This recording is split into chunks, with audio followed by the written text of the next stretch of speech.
ॐ अज्ञानतिमिरन्धस्य ज्ञानञ्जनशलाकया चक्षुरुन्मिलितं येन तस्मै श्रीगुरुवे नमः।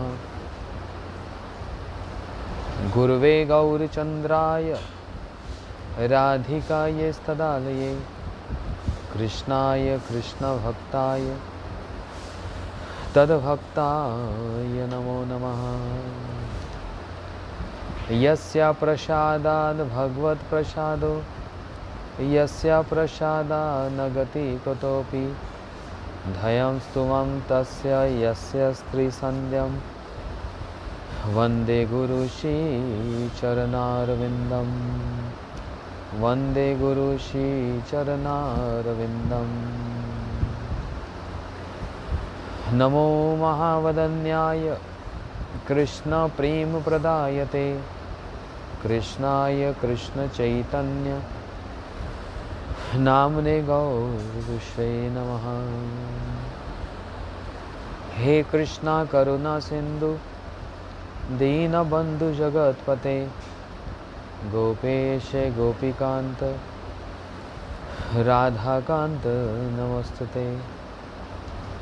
तप्त कांचन गौरांगी राधे वृंदावनेश्वरी वृषभानुसुते देवी प्रणमामि हरिप्रिये। भक्त्या विहीनाय अपराधलक्ष्यै क्षिप्तस्य कामादितरङ्गमध्ये कृपामयि तं शरणं प्रपन्न वृन्दे नमस्ते चरणारविन्दम्। निखिलश्रुतिमौलिरत्मालधुति निरादितपादपङ्कजन्तो अयि मुक्तकुलयुपस्मानं परितस्तं हरिनाम संशयामि। श्रीकृष्ण चैतन्य प्रभु नित्यानंद श्री अद्वैत गदाधर शिवासादि गौर भक्तवृंदा। सभी बोलिए हरे कृष्णा कृष्णा कृष्णा हरे हरे हरे राम राम राम हरे हरे। सिर्फ 2 मिनट के लिए नाम संकीर्तन। जय जय राधा रमन हरि बोल जय जय राधा रमन हरि बोल जय जय राधा रमन हरि बोल जय जय राधा रमन हरि बोल जय जय राधा रमन हरि बोल जय जय राधा रमन हरि बोल जय जय राधा रमन हरि बोल जय जय राधा रमन ओ हरि बोल हरि हरि हरि बोल हरि जोर से बोलिए सभी। हरि बोल हरि हरि बोल ओ हरि बोल हरि हरि बोल हरि बोल ओ हरि बोल हरि बोल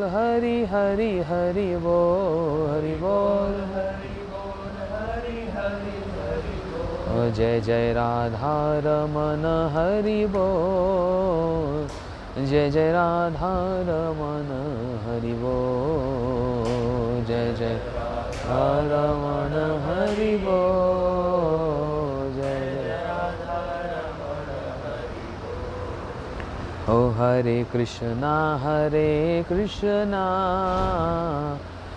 कृष्ण कृष्ण हरे हरे हरे राम राम राम हरे हरे हरे कृष्णा हरे हरे हरे हरे राम राम राम हरे हरे, हरे कृष्णा कृष्णा कृष्णा हरे हरे, हरे राम राम राम हरे हरे, हरे बोलिए कृष्णा कृष्णा हरे हरे, हरे राम राम राम हरे हरे, ओ हरे कृष्णा कृष्णा कृष्णा हरे हरे, हरे राम राम राम हरे हरे, हरे कृष्णा कृष्णा हरे हरे राम राम राम हरे, गौर हरि बोल हरि बोल हरि बोल हरि बोल, निताई गौर हरि बोल हरि बोल हरि बोल हरि, निताई गौर हरि बोल हरि बोल हरि बोल हरि बोल, निताई गौर हरि बोल हरि बोल हरि बोल हरि बोल, निताई गौर प्रेमानंदे हरि हरि बोल। श्री जैव धर्म श्रील भक्तिविनोद ठाकुर जी द्वारा रचित ब्रजनाथ जी का एक और प्रश्न आया, परिणामवाद किसे कहते हैं? हम लोगों ने श्रवण किया, यदि आप लोगों को याद हो किस प्रकार से अद्वैतवाद जो कि मायावाद है, अद्वैतवाद जो विवर्तवाद को स्थापित करता है, उसी श्रृंखला में मैं वो पुराना नहीं दोहराऊंगा, आगे बढ़ना है, इस अध्याय को समाप्त करना है। ब्रजनाथ ने प्रश्न किया, परिणामवाद किसे कहते हैं? परिणामवाद। बाबा जी महाराज उत्तर दे रहे हैं, परिणामवाद दो प्रकार का होता है। जो प्रश्न किया साथ साथ ही उसका उत्तर। परिणामवाद दो प्रकार का है। क्या है? एक तो ब्रह्म परिणामवाद और एक है शक्ति परिणामवाद। ब्रह्म और एक शक्ति परिणामवाद, इसमें भेद क्या है, अब उसी को समझना है। देखो, इस सिद्धांत को यदि नहीं समझेंगे, हम किसी के चंगुल में भी फंसकर अपनी बड़ी सुंदर कोमल जो श्रद्धा है वो किसी के हाथ में भी देकर अपने जीवन का नाश कर बैठेंगे। इसलिए वैष्णव सिद्धांत क्या कहता है, वैष्णव मत किसको स्थापित करता है, उसको जानना बड़ा आवश्यक है। इसलिए ब्रह्म परिणामवाद की शिक्षा क्या है उसके संबंध में बतला रहे हैं।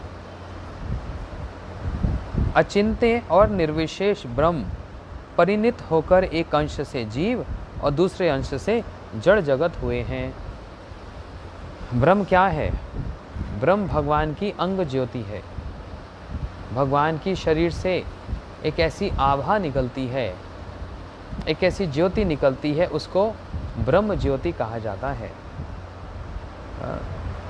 तो निर्विशेष ब्रह्म, उस ज्योति का कोई रूप स्वरूप नहीं, वो एकमात्र ज्योति ही है।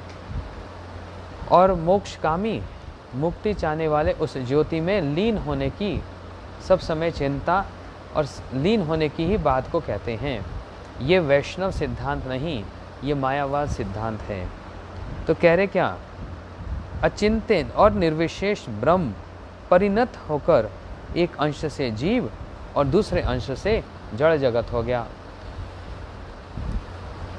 समझ आई बात? वो जो ब्रह्म है उसमें विकार हुआ, वो परिणत होकर जीव बन गया और वही परिणत होकर जड़ जगत बन गया। अर्थात हम जो जीव हैं उनके अनुसार, किन के अनुसार? ब्रह्म परिणामवाद जो मायावादी हैं वो कहते हैं कि हम सभी ब्रह्म हैं, आप भी ब्रह्म, मैं भी ब्रह्म, वो भी ब्रह्म, वो भी ब्रह्म, सब ब्रह्म।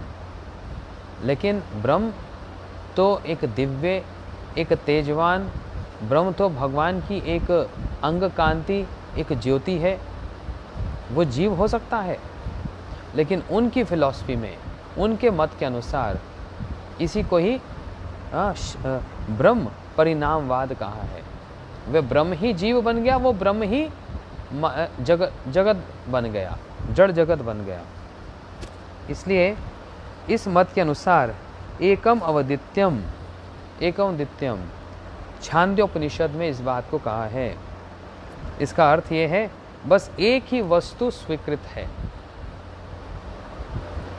ये श्रुति का मंत्र है, वेदों में लिखा है, परंतु जैसे मैं पहले वर्णन कर चुका हूँ, वेद में बात जो कही जाती है परोक्ष रूप में कही जाती है, उसका यदि ठीक ठीक यथार्थ रूप में अर्थ ना समझा जाए तो फिर वो मायावाद हो जाता है, और ठीक ठीक रूप से समझा जाए तो फिर वो वैष्णव सिद्धांत हो जाता है। इसलिए श्रुति मंत्र में कहा ब्रह्म नामक केवल एक ही वस्तु है। इस मत को भी अद्वैतवाद कहा जाता है। वही एक ही वस्तु क्या हो गई? जीव हो गई, और वही एक वस्तु जड़ जगत हो गई। ये जगत भी उसी से निकला है, ये बात कही जाती है। ये तो उनका मत है। और एक और मत है जिसको कहते हैं शक्ति परिणामवाद। शक्ति परिणामवाद। और पहले क्या था? कौन सा था? ब्रह्म परिणामवाद। हमको किसी वाद विवाद में पढ़ना ही नहीं है।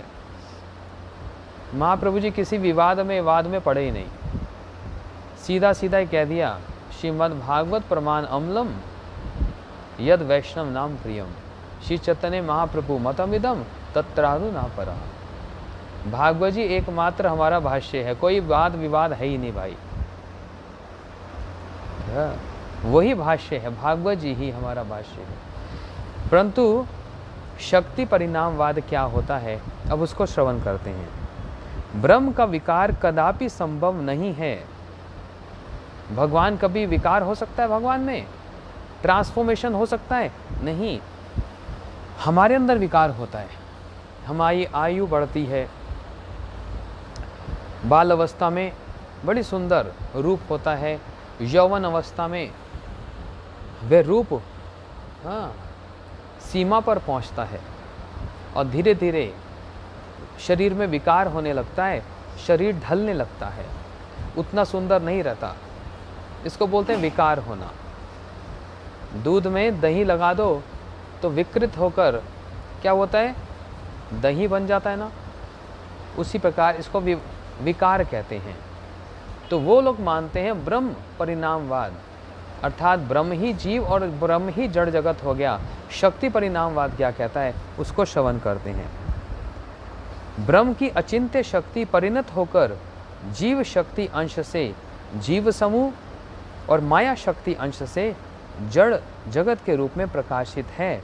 ऐसा मानने से परिणामवाद में भी ब्रह्म विकृत नहीं होते। भगवान की जीव कौन है और ये जड़ जगत क्या है? ये भगवान से अर्थात ब्रह्म से विकार होकर नहीं उत्पन्न हुआ, परंतु भगवान की शक्ति से इसका गठन हुआ है। भगवान की शक्ति से क्या हुआ? उत्पन्न हुआ है। क्या? जीव।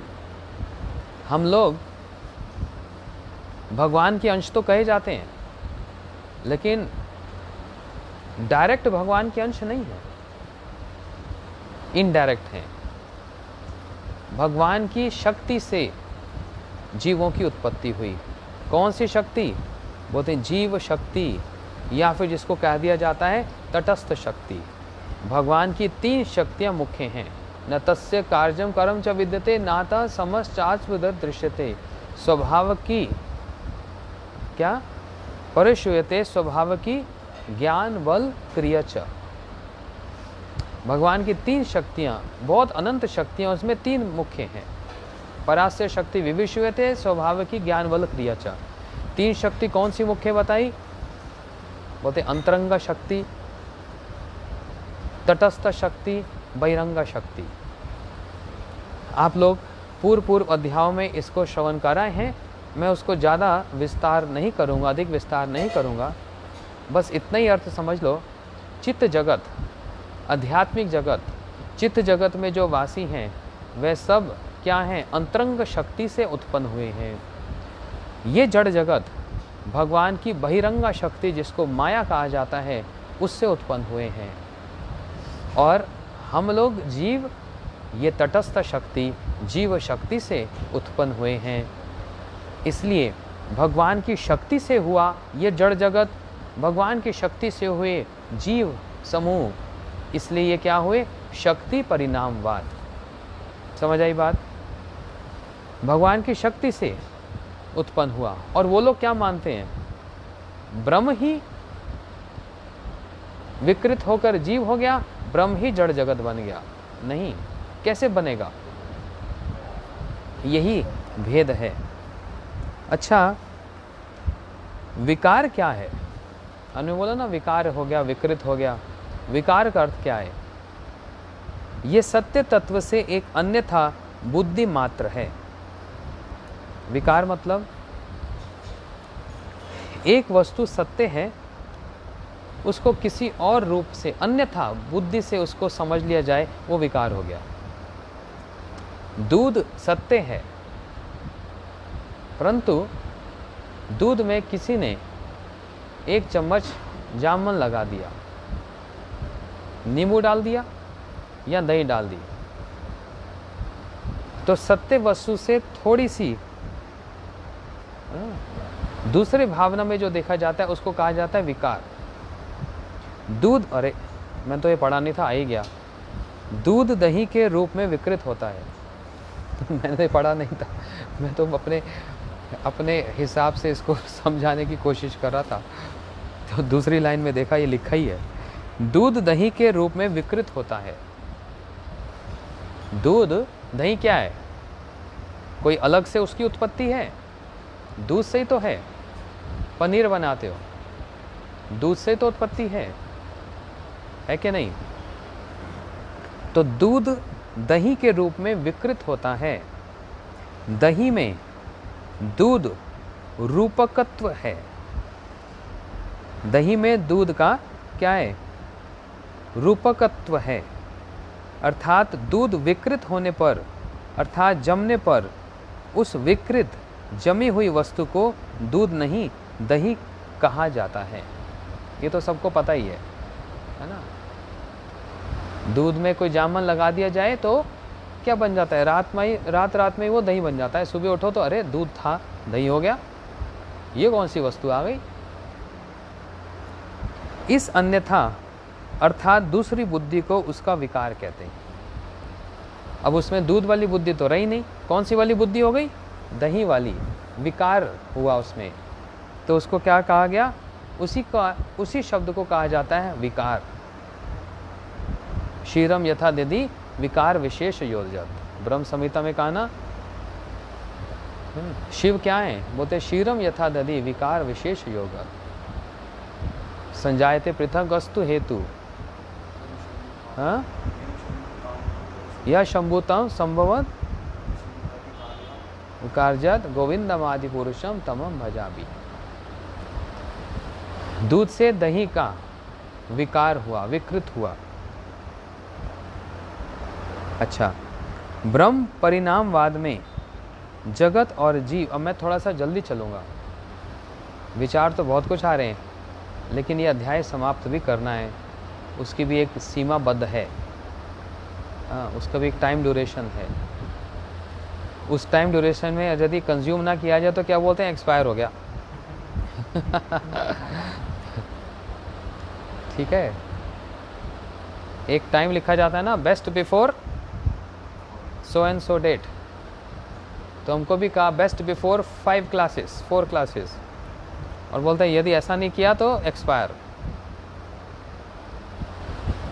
ये जड़ीय वस्तु के संबंध में तो नियम लागू होता है, हरि कथा के संबंध में तो ये लागू होता है। यहाँ एक्सपिरेशन है ही नहीं, यहाँ पर तो व्यक्ति एक्सपायर हो जाए, कथा एक्सपायर नहीं हो। भागवत जी की कथा, श्रीमद् भागवत सप्ताह कब से चलता आ रहा है, नित्य वस्तु है भागवत जी। 5000 वर्ष पहले हुई थी, हाँ, तब से लेकर आज तक युग बीत रहे हैं, वर्ष बीत गए, हम बीत जाएंगे, भागवत जी की कथा वो एक्सपायर नहीं होगी, क्योंकि वो कैसी है, सब समय नित्यवान है। नित्यम भागवतम सेवया। तो हरि कथा का एक्सपिरेशन तो है ही नहीं, हमारा एक्सपिरेशन तो भले ही हो जाए। चलो एनीवे, हाँ, ब्रह्म परिणामवाद में जगत और जीव ब्रह्म के विकार हैं। ये विचार अत्यंत अशुद्ध है। मायावादियों का ये विचार है, और वैष्णववाद अर्थात वैष्णव जन इसको कहते हैं ये अशुद्ध है भाई, अपवित्र है। इसने बोला मायावाद भाष्य सुन ले है सर्वनाश। मायावादियों का भाष्य सुनने से सर्वनाश हो जाएगा, सुनना ही नहीं चाहिए। दूर से प्रणाम करो, दंडवत करो, भैया जाओ। क्यों? ब्रह्म परिणामवाद में यही बात को उल्लेख किया है, इसी को हाईलाइट किया कि जगत और जीव ब्रह्म के विकार हैं। ये विचार अत्यंत अशुद्ध है, अपवित्र है, इसमें तनिक भी संदेह नहीं है। हाँ, ये अशुद्ध है। इसमें जहां पर विकार हो गया वही वस्तु तो अशुद्ध हो गई ना। अब मैं क्या बोलूं, गुरुजी ने एक बार कथा सुनाई थी मथुरा में, और कथा सुनाने के पश्चात गुरुजी इतनी तेज हंसे, और कथा भी ऐसी थी कि गुरुजी आंखों से आंसू निकल आए हंसते हंसते। हाँ, और जितने ऑडियंस बैठी थी हंस हंस के पागल हो गई। क्यों? इसी विकार पर ही बात थी। बढ़िया बढ़िया खाने के व्यंजन हैं, जलेबी, मालपुआ, रसगुल्ला, गुलाब जामुन, इमरती, आइसक्रीम, मूंग दाल का हलवा, सूजी का हलवा। अरे मुंह में पानी क्यों आ रहा है तुम लोगों को? मिलेगा, सब प्रसाद मिलेगा। हाँ, ये सब जो है अलग अलग स्वाद है ना इसका, है ना, परंतु इसका विकृत रूप क्या है? इस सारी वस्तु को भोजन करने के पश्चात उसका विकार क्या है? समझ गए ना? उसका विकार है मल। गुरुजी इतना जोर से हंसे थे, वो बड़ी, और मैंने तो छोटी सी कही, वो बहुत बड़ी कथा है, ये बहुत बड़ी कथा है। उसका रिजल्ट क्या है? मल। और मल क्या है? अशुद्ध है कि शुद्ध है? लेकिन वो जो सब सामग्री है, हंसी की बात तो है लेकिन गंभीरता भी है इसमें। मल अशुद्ध है, कोई इसको स्पर्श करता है? नहीं। परंतु जब वो शुद्ध अवस्था में क्या था? ये सब खाद्य सामग्री था शुद्ध अवस्था में। इसको छूने से भी शुद्धता, ग्रहण करने से भी शुद्धता, और परम सुख का आनंद की प्राप्ति होती है। उसी प्रकार ये सब जो सिद्धांत है, जो विवर्त विकार का सिद्धांत जो बताया जाता है, वो विकार क्या? बेकार का सिद्धांत है। इसलिए उसको क्या कहा वैष्णव भाषा में? ये अशुद्ध है भाई, इसको स्पर्श भी मत करो, स्पर्श भी मत करो। सब ब्रह्म है, सब ब्रह्म है, सब वही हो गया। कैसे पॉसिबल है? कैसे संभव है? इसको कहा जाता विकार। हाँ, निर्विशेष ब्रह्म ही केवल एकमात्र वस्तु हैं। उसके अतिरिक्त जब कोई भी दूसरी वस्तु स्वीकृत नहीं है तब उसका विकार, यह दूसरी वस्तु कहाँ से आ गई? अतः ब्रह्म में विकार का कोई स्थान नहीं दिखाई पड़ता। ये लोग कहते हैं ब्रह्म ही तो एकमात्र वस्तु है, एकम अद्वितीयम। छांदो उपनिषद में लिखा है इस बात को, तो आप क्यों नहीं स्वीकार करते इस बात को? एकमात्र ब्रह्म ही, निर्विशेष ब्रह्म ही एकमात्र केवल क्या है? एकमात्र वस्तु है केवल। उसके अतिरिक्त और कोई दूसरी वस्तु स्वीकृत की ही नहीं गई है, इसलिए एकम अद्वितीयम। बात समझ आई? नहीं आई? नहीं आई? आई नहीं? अरे श्रुति में कहा एकम अद्वितीयम, निर्विशेष ब्रह्म को छोड़कर और कोई दूसरी वस्तु है ही नहीं। वो लोग कहते हैं जब है ही नहीं दूसरी वस्तु, तो आप दूसरी वस्तु कहाँ से और इंट्रोड्यूस कर रहे हो? वो वैष्णव को बोलते हैं। हम तो ठीक ठीक बोल रहे हैं, जगत भी ब्रह्म का परिणामवाद और जीव भी ब्रह्म का परिणाम है। तो हम तो ठीक ही कह रहे हैं, आप लोग क्यों नहीं स्वीकार करते? क्यों अशुद्ध कहते हो इसको? तब उसका विकार, ये दूसरी वस्तु कहाँ से आ गई? तटस्थ शक्ति, बरंगा शक्ति, अंतरंगा शक्ति, ये कहाँ से आप ले आए? ये तो दूसरी वस्तु आ गई। बात समझ आई? अतः ब्रह्म में विकार का कोई स्थान दिखाई नहीं पड़ता। उन्हें विकारी मानने से वस्तु सिद्धि नहीं होती। किसको विकारी मानने से? ब्रह्म का यदि विकृत हो गया, विकार हो गया, तो वस्तु सिद्धि कहाँ से होगी? इसी को भागवत जी में कहा सद्य मुक्ति और क्या है?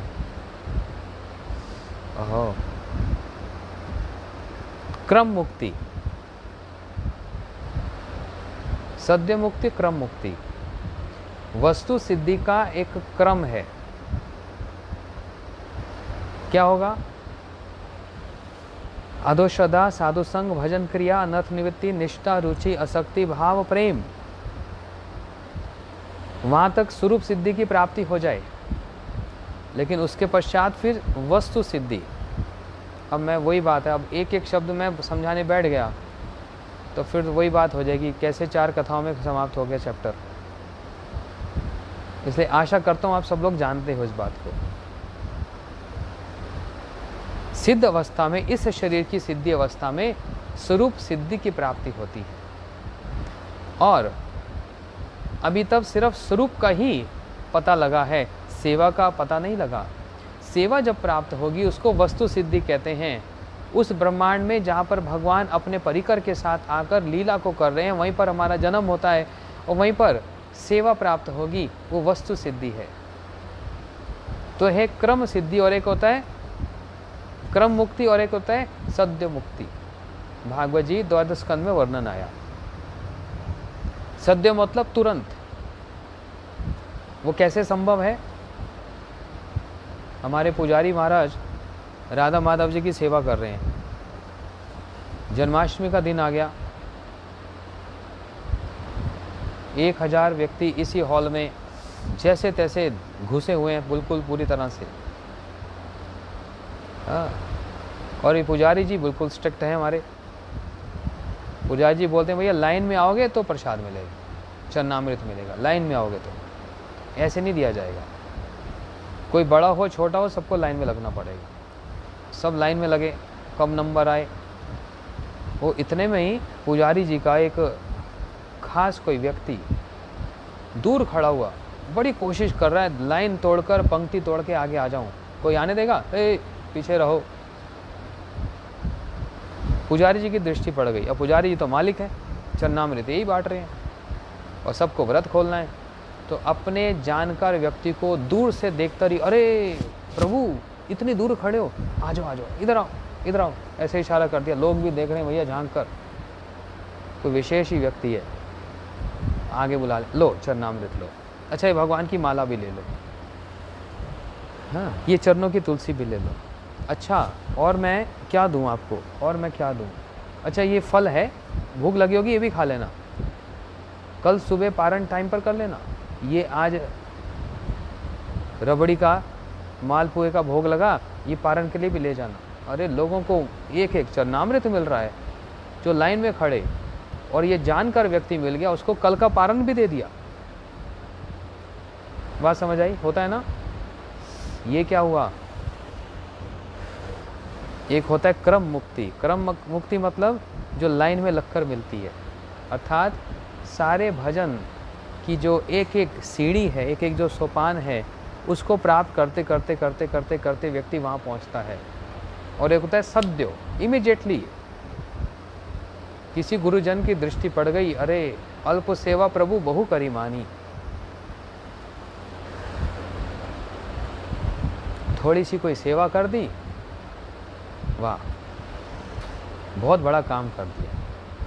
चलो तुम्हारे जितने भी ये क्रम हैं, सीक्वेंस है, उसको मैं पारी करवा देता हूँ, सीधा निष्ठा से कैसे भाव तक ले आता हूँ। आएगा तो सीक्वेंस में ही, लेकिन शीघ्र करवा देंगे। वो व्यक्ति जो पीछे खड़ा है उसको आना तो आगे ही पड़ेगा, पीछे तो फेंक नहीं सकते चरणामृत। लेकिन पुजारी जी ने क्या किया, उसको सारे सीक्वेंस को काट कर जल्दी से उसको आगे बुलाकर उसको प्रसाद दे दिया गया। इसको बोलते हैं सद्य मुक्ति। वो कब संभव है? बोलते हैं जब भगवान से संबंध होगा, और उससे भी अधिक भगवान के जो जन हैं उनसे संबंध होगा। इसलिए ब्रह्म विकृत हो जाएगा। यहाँ पर तो ना भगवान से कोई संबंध है, बल्कि भगवान के प्रति अपराध है। महाप्रभु जी ने कह दिया, ए बेटा प्रकाशानंद, मायावादी प्रकाशानंद कथा सुनाता है, क्या प्यार है वो। ये प्रकाशानंद सरस्वती ये कथा सुनाता है, और करता क्या है? मेरे शरीर के टुकड़े टुकड़े करता है।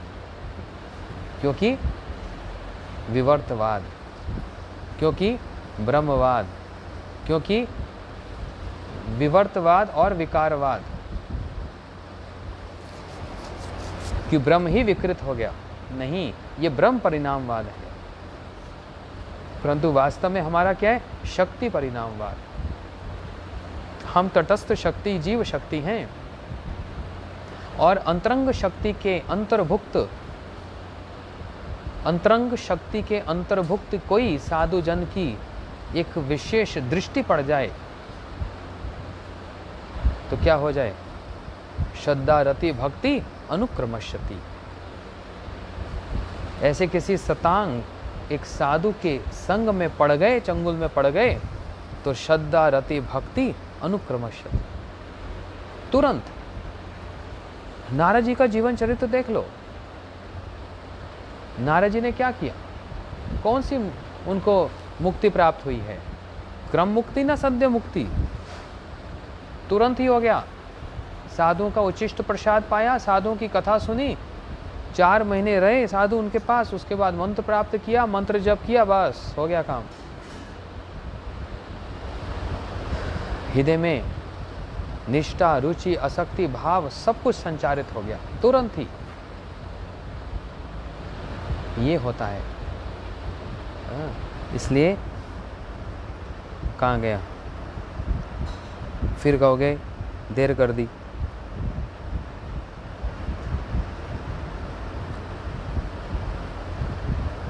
हाँ, इसलिए ब्रह्म परिणामवाद किसी भी हालत में युक्ति संगत नहीं है। शक्ति परिणामवाद में इस प्रकार का कोई दोष स्पर्श नहीं करता। क्या दोष? अशुद्धता। अशुद्धता क्या?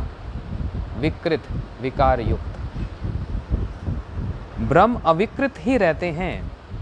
ब्रह्म में विकार नहीं होता, हम जीवों में विकार होता है। यदि भगवान में भी विकार होने लगा तो फिर भगवान भगवान किस बात के? भगवान में विकार नहीं होता, विकार रहित हैं, शुद्ध मुक्त हैं। उनका नाम ही अच्युता है।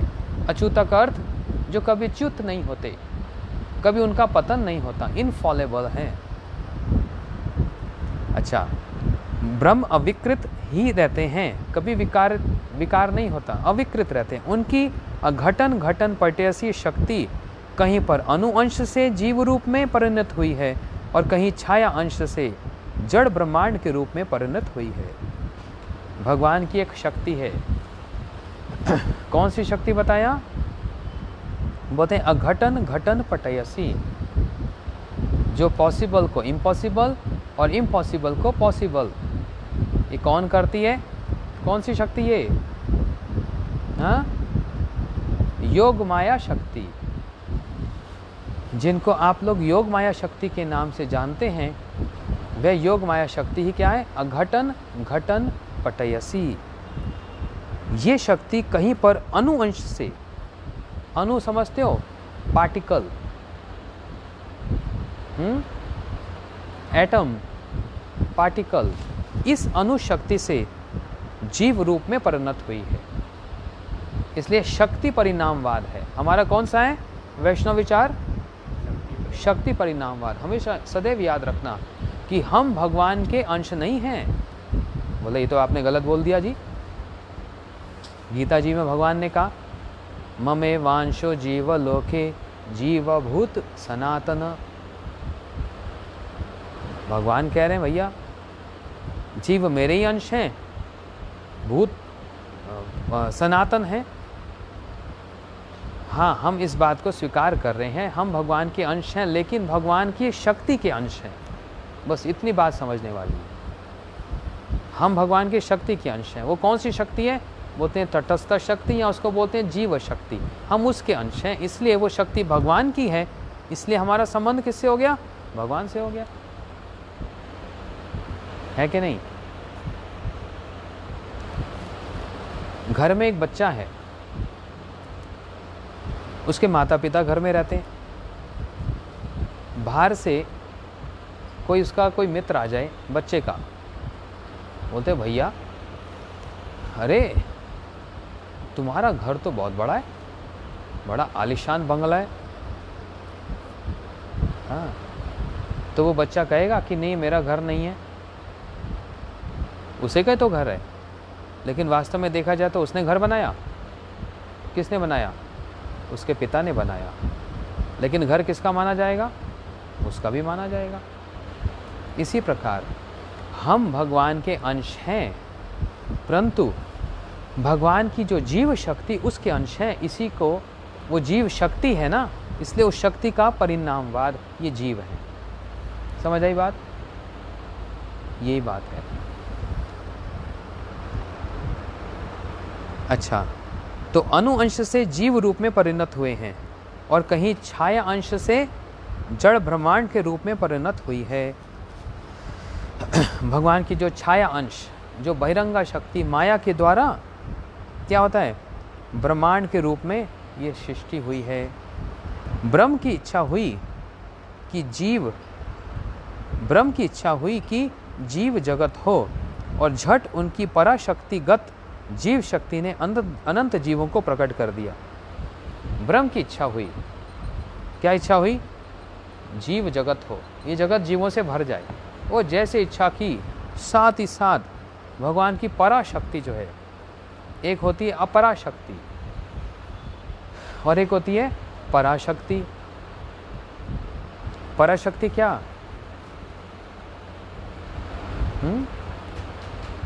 जो दिव्य शक्ति, जो अंतरंगा शक्ति, वो भगवान की पराशक्ति। जैसे एक सरस्वती जी का नाम सुना आपने। सरस्वती जी परा भी हैं और अपरा भी हैं। सरस्वती किनकी पत्नी हैं?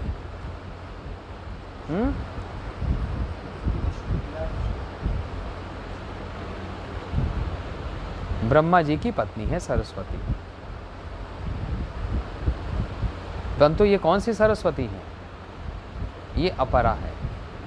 परंतु एक शुद्ध सरस्वती है, ये पराशक्ति है। किसकी? वाग ईश यस्य वदने लक्ष्मीर्यस्य वक्षसि यस्यस्ते हृदय संविद तम नरसिंह अहं भजे।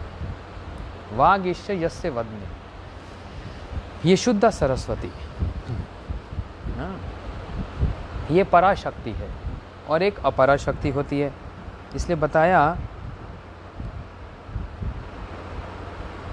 हाँ, ब्रह्म की इच्छा हुई जड़ जगत हो, नहीं सॉरी, ब्रह्म की इच्छा हुई कि जीव जगत हो तो झट से पराशक्तिगत जीव शक्ति ने अनंत जीवों को प्रकट कर दिया। एकदम ब्रह्म की इच्छा हुई जड़ जगत हो तो उसी समय पराशक्ति की जो छाया रूप है, कौन? माया रूपी शक्ति ने असीम जड़ जगत को प्रकट कर दिया। इसमें ब्रह्म स्वयं विकृत नहीं होते, ब्रह्म विकृत नहीं हुए, ब्रह्म में विकार नहीं हुआ, ब्रह्म वैसे दूध जैसे रहेंगे, उनमें विकार नहीं है। यदि कहा जाए कि इच्छा का होना ही उनका विकार है और यह विकार ब्रह्म में कैसे रहता है, बोलते ब्रह्म ने इच्छा तो की जीव जगत हो, ब्रह्म ने इच्छा की जड़ जगत हो, तो इच्छा करना भी तो विकार हो गया।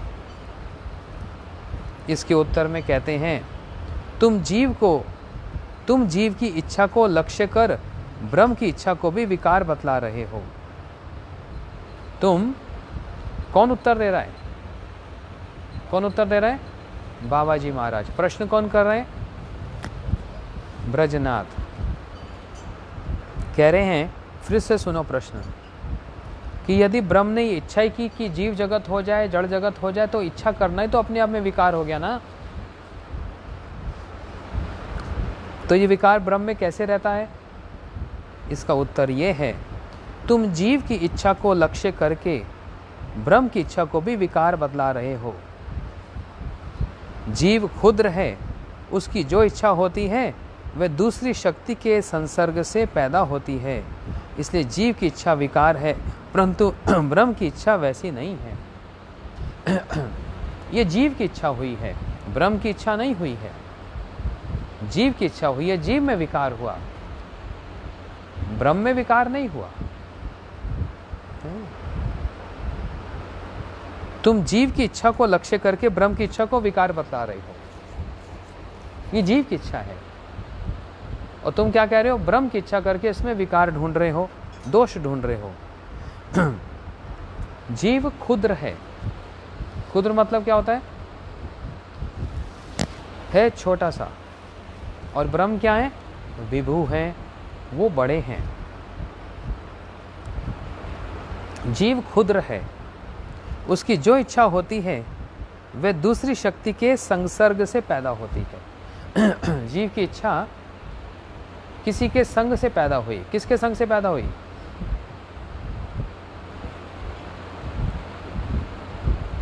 भोग करने की इच्छा हुई ना,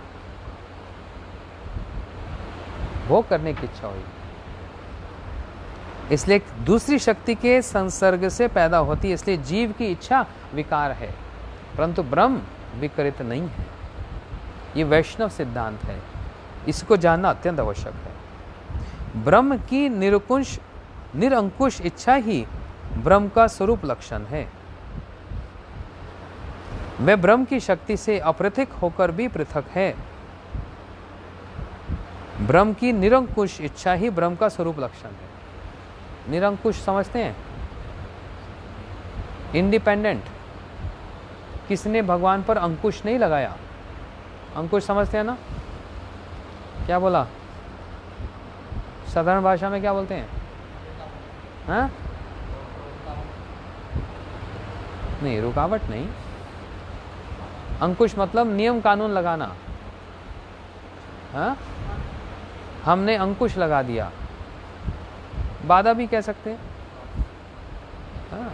परंतु यहाँ पर कहा ब्रह्म की निरंकुश इच्छा ही ब्रह्म का स्वरूप लक्षण है। ब्रह्म स्वतंत्र है और यही ब्रह्म का स्वरूप लक्षण है, वो परतंत्र नहीं है। वह ब्रह्म की शक्ति से अपृथक होकर भी पृथक है। शक्ति किसकी? ब्रह्म की। लेकिन क्या वो अपनी शक्ति के अधीन रहेगा क्या? नहीं, ब्रह्म अपनी शक्ति के अधीन नहीं है। ब्रह्म निरंकुश है, स्वतंत्र है, शक्ति के अधीन नहीं है। इसलिए ब्रह्म की इच्छा ही ब्रह्म का स्वरूप है। ब्रह्म की इच्छा होना ही ब्रह्म का स्वरूप है। किसी ने अंकुश नहीं लगाया ब्रह्म पर कि आपको ये करना ही पड़ेगा। ये होता है अंकुश लगाना। भैया मंगल आरती में रोज सुबह आना ही पड़ेगा, अंकुश लगाया। आप गुरु जी को ये आदेश दे सकते हो? ये नहीं दे सकते, वह स्वतंत्र है। लेकिन अपनी इच्छा से आ जाएं तो बात है, लेकिन अंकुश कुछ नहीं है उन पर। इसलिए ब्रह्म की इच्छा ही ब्रह्म का स्वरूप है, उसमें विकार का स्थान नहीं। ये बात क्यों उठाई गई? क्योंकि पूर्व प्रश्न किया गया कि यदि ब्रह्म ने इच्छा ही कर दी तो ब्रह्म में इच्छा का भी तो विकार आ गया ना। तो इसी बात को स्थापित करते हुए कह रहे हैं ब्रह्म शक्ति के अधीन नहीं है, वह स्वतंत्र है, कोई अंकुश नहीं है, निरंकुश है ब्रह्म। इसलिए ब्रह्म यदि कोई इच्छा करता है तो क्या होता है? उस इच्छा करने से ब्रह्म में विकार नहीं होता, वो स्वतंत्र रूप से कुछ भी इच्छा करे और सारी शक्तियां हाथ जोड़कर उनकी इच्छा को पूरी करने के लिए उपस्थित रहती है, तैयार रहती है। हाँ। उसकी परिणति भी नहीं है, ब्रह्म का ही परिणति नहीं है, ब्रह्म का विकार नहीं है। इच्छा होने के साथ साथ शक्ति क्रियावती हो पड़ती है। ब्रह्म मात्र इच्छा करते हैं। ब्रह्म का स्वरूप क्या है? ब्रह्मो ही प्रतिष्ठा। भगवान बोलते हैं मैं ही तो ब्रह्म की प्रतिष्ठा हूं। इसलिए ब्रह्मेति परमात्मेति भगवान इति शब्दते। ब्रह्म की प्रतिष्ठा मैं ही हूं, गीता में भगवान ने कहा। तो इसलिए जैसे ही ब्रह्म इच्छा करते हैं साथ ही साथ शक्ति क्रियावती हो जाती है। क्रियावती मतलब एक्शन में आ जाती है। और ये बात नहीं कि शक्ति में एक्शन नहीं है, सब है, बस ब्रह्म की इच्छा होने पर वो शक्ति अपना कार्य करने लग जाती है सब। और हाथ जोड़कर खड़ी रहती हैं सारी शक्तियां, हाथ जोड़कर कि भगवान हमको कोई सेवा तो दे। जिसको सेवा ना मिले वो उदास। सारी शक्तियां उपस्थित हैं सेवा की, ऐश्वर्य शक्ति हाथ जोड़कर खड़ी रहे। जहां पर प्रभु की जिस वस्तु की आवश्यकता, जैसे कन्हैया ने यशोदा मैया से कह दिया मैंने माटी नहीं खाई। मैया ने कहा अरे झूठ बोलता है। अरे मैया विश्वास नहीं, मेरा मुंह खोल कर देख ले। कन्हैया ने बड़े कॉन्फिडेंस से कह दी बात को। मैया ने कहा हाँ अच्छा मुंह खोल तो देखूं तो। अब तो फंस गए। जैसे मुंह खोलेंगे तो क्या होगा? क्या होगा? विकार हो जाएगा, अच्छा खासा विकार हो जाएगा। क्या विकार? डांट पड़ेगी, पिटाई हो जाएगी मैया से, सारा विवर्त निकल आएगा बाहर। और लोग जानते हो क्या बोलेंगे? अरे देखो वहां पर ब्रह्म पिट रहे हुआ है, जो ब्रह्म है वो पिट रहा है वहां पर। किन से? यशोदा मैया से। इसलिए जैसे कन्हैया ने अपना मुख खोला, ऐश्वर्य शक्ति ने विचार किया इस समय प्रभु की सेवा करने की बड़ी आवश्यकता पड़ गई है। मैया को विश्वास ही ना हो ये कृष्ण ईश्वर हैं, तो अब मैं अपना पराक्रम दिखाकर मैया को कम से कम विश्वास तो दिलवा दूं कि ये कोई साधारण बालक नहीं, ये ईश्वर हैं, ये प्रभु हैं। इसलिए ऐश्वर्य शक्ति तुरंत आई और जैसे कन्हैया ने मुंह खोला, अनंत कोटि विश्व ब्रह्मांड को देखा और मैया ने अपने आप को भी उस मुंह के अंदर देखा। ये ऐश्वर्य शक्ति का प्रभाव है। और वो ऐश्वर्य शक्ति किसके अधीन चलती है? बोलते हैं घटन अघटन पटयसी योग माया जी के अधीन होती हैं।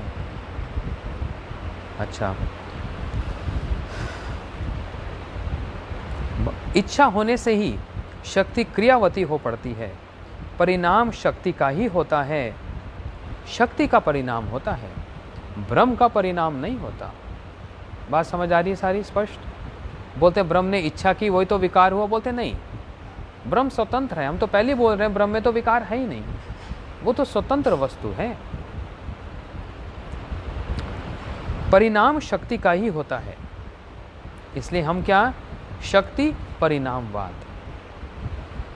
यह सूक्ष्म विवेचन या विभाग जीव की क्षुद्र बुद्धि से परे है, केवल वेद प्रमाण के द्वारा ही इसे जाना जाता है। भाई इसको समझने के लिए वेदों का, शास्त्रों का उदाहरण तो चाहिए, नहीं तो कौन मानेगा।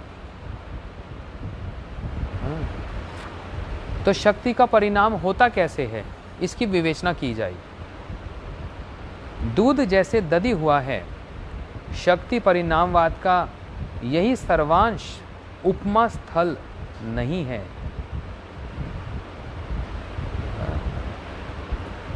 क्या कह रहे हैं? पहले तो दूध दही का उदाहरण दिया था, वो एक अलग स्तर था। ध्यान से जैव धर्म को पढ़ना और सुनना। गुरुजी बोलते मैंने 100 से अधिक बार जैव धर्म को पढ़ा, और जितनी बार पढ़ा कुछ नया नया ही निकला। अभी देखो, अभी मैं भी पढ़ रहा हूँ, आप लोगों को सुना रहा हूँ। हम ऐसे पढ़ते हुए निकल जाते, इसलिए मैं थोड़ा धीरे धीरे स्पीड वाला व्यक्ति हूँ। एक अध्याय या एक ग्रंथ सुनने के 2 तरीके होते हैं। क्या 2 तरीके? या तो घोड़े पे बैठ जाओ और घोड़े पे बैठकर तेज घोड़ा दौड़ाओ, जैसे सुखदेव गोस्वामी जी ने परीक्षित जी को रामलीला सुना दी। कैसे सुनाई? बोलते हैं दशरथ जी के कहने पर राम जी का वनवास हो गया, सीता जी के साथ राम जी वन में हैं, रावण सीता जी को हरण करके ले गया, और राम जी ने वानरों की सहायता से सेतु बंधन किया, लंका पहुंचकर रावण का वध किया, और तुरंत अयोध्या लौटकर अपने सिंहासन पर बैठ गए। बोलो सियावर रामचंद्र की। हो गई रामलीला। परीक्षित जी तो मुझे देखते रह गए, भाई प्रभु ये रामलीला बस एक श्लोक में, गुरु अर्थ है तत्व राज्य, एक श्लोक में रामलीला। और रामलीला का विस्तार कितना है? कितनी चौपाइयां हैं? 24,000। एक एक भंगिमा की, एक एक बात की, एक एक कथा की, कितना विस्तार है। और परीक्षित जी ने तो आरंभ में ही यही तो प्रश्न किया, वंश विस्तार सूर्य सोम सूर्य, उस श्लोक में बताया ना, विस्तार करके बताओ सोम और सूर्य, चंद्र और सूर्य वंश की अवतारों की कथा को। वंश विस्तार, विस्तार करके उस वंशावली को वर्णन करो। तो अभी देखो क्या बात कह रहे हैं। अभी अभी कुछ देर पहले हम लोगों ने श्रवण किया, बाबा जी महाराज दूध और दही का उदाहरण दे रहे थे ना। उस समय ब्रजनाथ की क्या स्थिति थी, अभी अभी प्रश्न किया ही था, तो दूध दही का उदाहरण दिया गया कि दूध विकृत होकर दही बन जाता है कि नहीं। उसके बाद फिर इतना कुछ समझा दिया, शक्ति परिणामवाद, ये सब समझा दिया। और अब क्या स्थिति हो गई? अब वो श्रोता जो ब्रजनाथ जी जो समझ गए हैं थोड़ा सा, अब कह रहे हैं दूध जैसे दही हुआ, शक्ति परिणाम का ये उपमा स्थल है ही नहीं। पहले क्यों बताया था? बोलते बेटा पहले तो कोई और स्तर की बात थी, अब आप जान गए हो, समझ रहे हो, अब आगे कुछ और कहते हैं। अच्छा, अब क्यों दूध दही की उपमा नहीं रही? बोलते हैं यद्यपि प्राकृत वस्तुओं से अप्राकृत तत्व का उदाहरण संपूर्ण रूप से ठीक नहीं बैठता, तथापि प्राकृत उदाहरण अप्राकृत तत्व के किसी एक अंश को स्पष्ट कर सकता है। किसी प्राकृत इस जगत के उदाहरण से उस जगत की बात को कोई वर्णन कर सकता है? बोलते नहीं। जैसे कहा भगवान ने जो पीताम्बर धारण कर रखा है, अच्छा भगवान का रूप कैसा है? बोलते नव जलधर मेघ। जैसे आकाश में काले काले मेघ होते हैं, ऐसा भगवान का अंग कांति है। कहाँ ये काले मेघ? ये संसार की एक वस्तु प्राकृत जो अभी है, और थोड़ी देर में हवा चली तो उधर और छट गए, फट गए, इधर हो गया, उधर हो गया, विकार हो गया ना। भगवान का रूप भी ऐसा होता है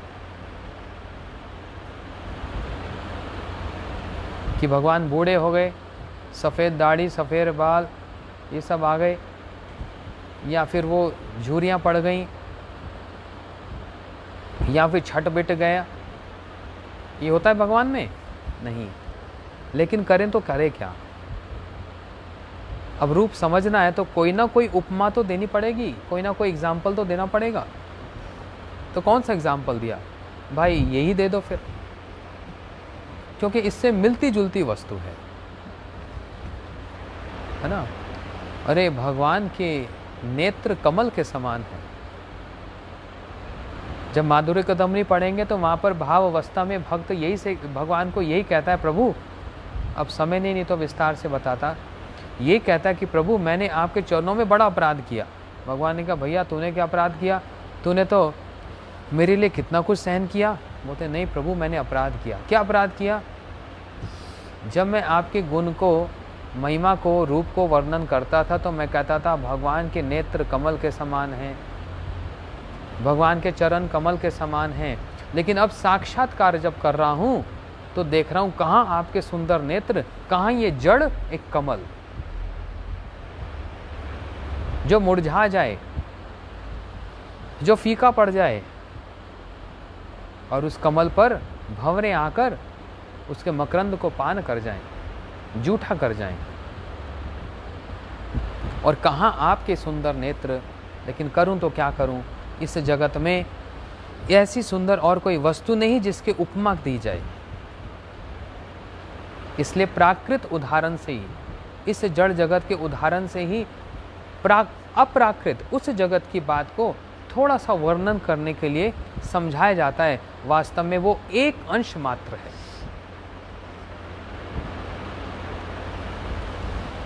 एक अंश मात्र है। जैसे अरे देखो जी इनका रूप कैसा है। कोई बोले अरे तुम तो बड़ी सुंदरी हो, तुम्हारा मुंह कैसा है? एक चंद्र की तरह, चांद की तरह है। बस उसी समय तेरी तो अभी बतलाती हूँ तेरे को, मेरे मुंह की तुलना तुमने चांद से, चंद्र से कर दी। उसमें धब्बे हैं, मेरे मुंह में कहाँ धब्बे दिख रहे हैं तेरे को? बिगड़ जाएगी ना पत्नी। लेकिन बात क्या कही जा रही है? बात ये कही जा रही है कि जैसे चंद्र तेजवान है, उज्जवल है, ऐसा तुम्हारा मुख है। तो उस चंद्र के एक अंश से, उपमा से उसके रूप का वर्णन किया गया। बात समझ आ गई? एक अंश। इसलिए कह रहे हैं कि जो प्राकृत वस्तुओं से अप्राकृत तत्व का उदाहरण संपूर्ण रूप से ठीक नहीं बैठता। संसार की वस्तु से उस संसार की वस्तु का वर्णन ठीक से बैठता नहीं है। तथापि प्राकृत उदाहरण अप्राकृत तत्व के किसी एक अंश को स्पष्ट करता है। एक बात, एक अंश को स्पष्ट करता है बस। भगवान ने पीताम्बर धारण कर रखा है। वो पीताम्बर कैसा है? बोलते हैं जैसे मेघ में बिजली चौंकती है, ऐसे भगवान ने पीला पीताम्बर, कहाँ वो बिजली इतनी चमकीली, और यदि भगवान का पीताम्बर का दर्शन करें, आहा, उसकी कोई तुलना ही नहीं है। खरबों खरबों बिजलियाँ एक जैसी चमक जाएं तब भी उस पीताम्बर की तुलना नहीं हो सकती, इतना पीताम्बर में उज्ज्वलता है। हाँ? अच्छा, ऐसा कहा गया है, प्राकृत चिंतामणि नाना प्रकार के रत्नों की डेढ़ी प्रसव कर भी अविकृत रहती है। चिंतामणि समझते हो? एक ऐसी मणि जिसको लोहे को छू दे तो क्या कर दे? सोना बना दे। जिस लोहे को छुआ उसको सोना बना दिया, लेकिन उस चिंतामणि के अंदर से कुछ लॉस हुआ उसको? नहीं। वो चिंतामणि कैसी रहती है? अविकृत, अनट्रांसफॉर्म्ड। उसमें विकार नहीं आता, लेकिन वो सबको सोना बना देगी। उसी प्रकार अप्राकृत तत्व के शिष्टि व्यापार को उसी प्रकार समझना चाहिए।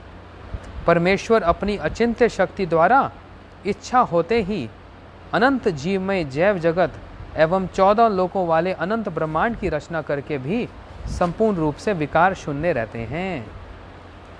परमेश्वर अर्थात भगवान इतने खरबों खरबों ब्रह्मांडों की सृष्टि करके और कितने जीवों की सृष्टि करते हुए भी भगवान में कोई विकार ही नहीं होता। 1000 लोहे के कील रख दो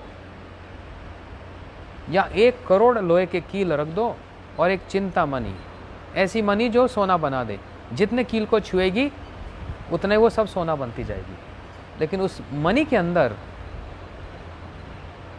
कोई अभाव नहीं होगा, उस मणि के अंदर कोई विकार नहीं होगा, कोई अभाव नहीं होगा। ऐसे भगवान अनंत कोटि ब्रह्मांडों की सृष्टि, अरे अनंत कोटि जीवों की सृष्टि करके भी भगवान में कोई विकार नहीं होता। इसलिए ये विकार नहीं है, ये शक्ति परिणामवाद है।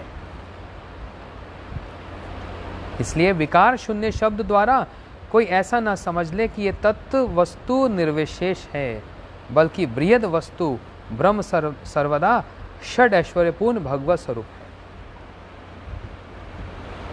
भगवान में विकार नहीं होता। कोई ये ना सोच ले विकार नहीं होता निर्विशेष ब्रह्म है, बोलते नहीं, षड ऐश्वर्यपूर्ण भगवत स्वरूप है। कौन? अपने 6 ऐश्वर्यों के साथ भगवान संयुक्त रहते हैं, इस बात को समझना है। उससे आगे फिर और बहुत कुछ कहा है। हम फिर अब रविवार को श्रवण करते हैं। कल अब भक्तों ने बताया, कल संध्या नहीं आज ही सुबह बताया कि जैव धर्म की कथा है। मैंने कहा क्या? अभी 1 दिन पहले तो की थी। बोलते 1 दिन पहले कहा, रविवार को की थी, और आज हो गया बृहस्पतिवार। ये रविवार से बृहस्पतिवार ऐसा लगता है 1 दिन बीता है, 4 दिन बीत गए, पता ही नहीं लगता, पता नहीं लगता दिन कैसे बीत रहे हैं। और आज बृहस्पतिवार है, ये रविवार आ गया, अभी देखना कल ही आ जाएगा। मुझे लग रहा है कि लॉकडाउन में कुछ गड़बड़ चल रही है, दिन जल्दी जल्दी हो रहे हैं ऐसे। चलो, श्री जैव धर्म की जय, श्रील भक्तियों ठाकुर जी की जय, निताय गौर प्रेमानंदे, हरि हरि बोल, श्रील गुरुदेव की जय।